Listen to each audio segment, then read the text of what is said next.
Oke teman-teman, video kali ini akan melanjutkan cerita sebelumnya. Video ini rangkuman episode 3 dan 4, silahkan menonton. Adegan saat ini Kuan Im bertemu dengan Wukong, membahas masalah Wei Chen. Wukong ingin Wei Chen dibawa pulang karena sangat membahayakan, apalagi iblis banteng ingin merebut tongkat saktinya. Akan sangat berbahaya jika jatuh di tangannya. Kuan Im berkata kalau dia akan tetap mengawasi Wei Chen seperti dia dulu mengawasi Wukong. Wukong memberi waktu seminggu, jika tidak menemukan apa yang dicari Wei Chen, dia akan membawanya pulang. Saat itu juga Wukong kembali berubah wujud menjadi belalang dan pergi. Di sekolahan mengadakan acara perkenalan tim sepak bola. Saat itu Jin melihat Wei Chen. Tiba-tiba dia teringat kejadian kemarin. Melihat Wei Chen berkelahi dengan manusia babi. Kemudian saat Jin bertemu dengannya, Wei Chen bertanya keadaannya, apakah baik-baik saja? Kemudian Jin bertanya kepadanya apakah kemarin adalah nyata. Saat melihatnya berkelahi, Wei Chen akhirnya menjelaskan bahwa kemarin itu adalah Pat Kai. Dia bekerja dengan ayahnya, dan dia sebenarnya bukan dari dunia ini dan saat ini dia sangat membutuhkan bantuannya sebagai pemandu untuk menemukan gulungan keempat.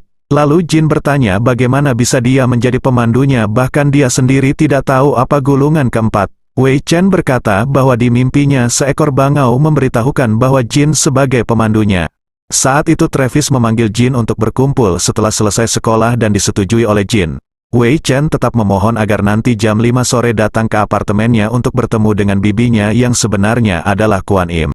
Jin saat ini sedang berkumpul dalam acara penerimaan anggota baru di klub sepak bola. Dan Travis sedang bertanya ke setiap anggota baru untuk mengenal lebih tentang pribadi masing-masing anggotanya, yang akan menjadi tantangan pada puncak malam nanti. Di tempat lain Wei Chen sedang menunggu kedatangan Jin dengan cemas, karena sudah terlambat datang. Tetapi Wei Chen percaya kalau dia akan datang. Kuan Im berkata jika percaya kepada Jin, segeralah menemuinya dan Wei Chen langsung pergi mencari Jin.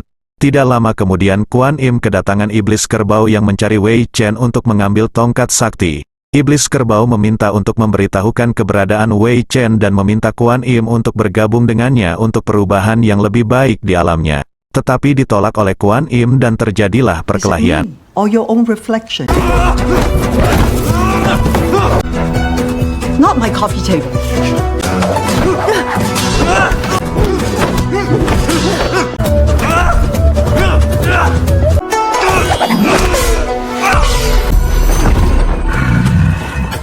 Jin sekarang sedang menelpon Anuj untuk meminta bantuan dibuatkan kostum karena tantangan yang diminta Travis.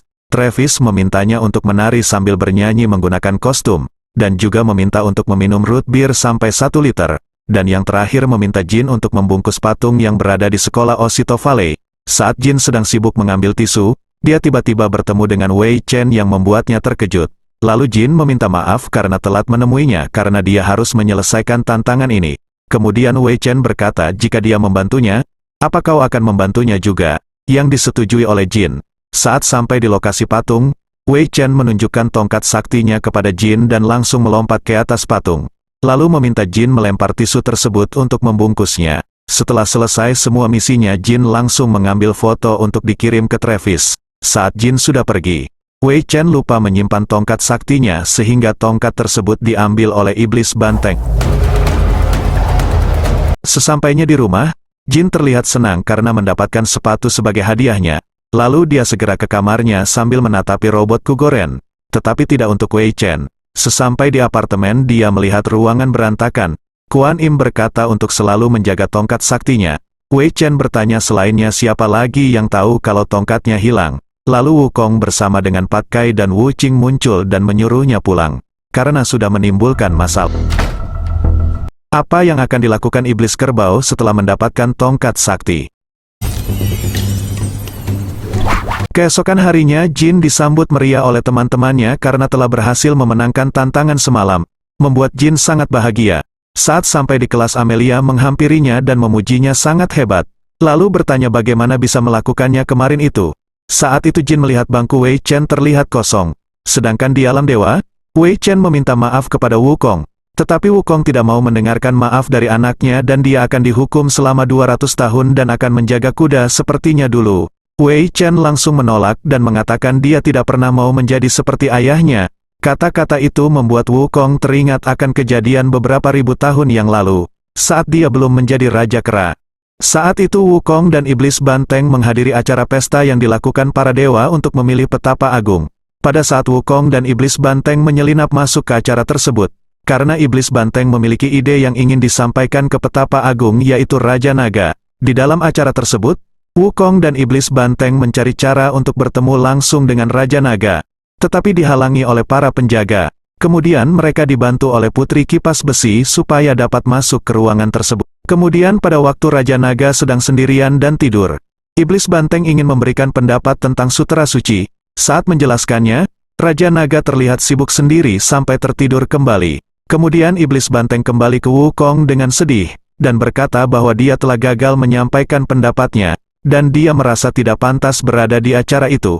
Lalu Wukong beraksi dengan mengambil tongkat milik Raja Naga. Saat puncak acara, menampilkan buah persik berusia 10.000 tahun, saat itu Wukong naik ke atas panggung. Wukong berkata bahwa dia diajak Iblis Banteng ke acara ini dan juga diberkata bahwa buah yang ditanam 10.000 tahun hanya untuk seekor ikan. Bukannya malah tersinggung, malah Raja Naga tersanjung dan memutuskan kalau Wukong menjadi petapa agung selanjutnya.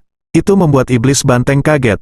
Saat Iblis Banteng sedang minum sendirian, Putri Kipas Besi menyapanya dan mengajaknya ke tempat dia kapan-kapan.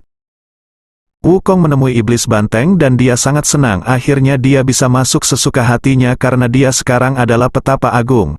Tetapi Iblis Banteng mengatakan sebenarnya dia tidak mau mengajak Wukong kemari karena selalu mempermalukannya, tetapi dia tetap mengajak karena Wukong adalah teman baiknya. Sekarang mereka memperdebatkan masalah ini. Iblis Banteng berpikir kalau dia selalu menyuruhnya melakukan hal bodoh.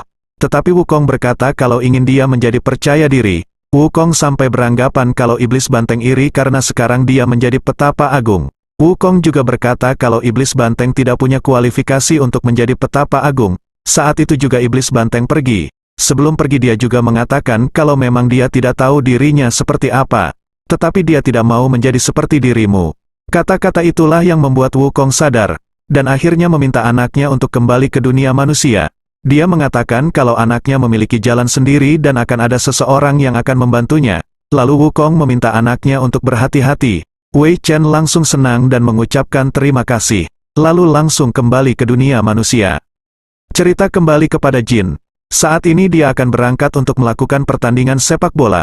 Kemudian Wei Chen memanggilnya. Jin bertanya dari mana saja dia. Jin sangat mencemaskannya.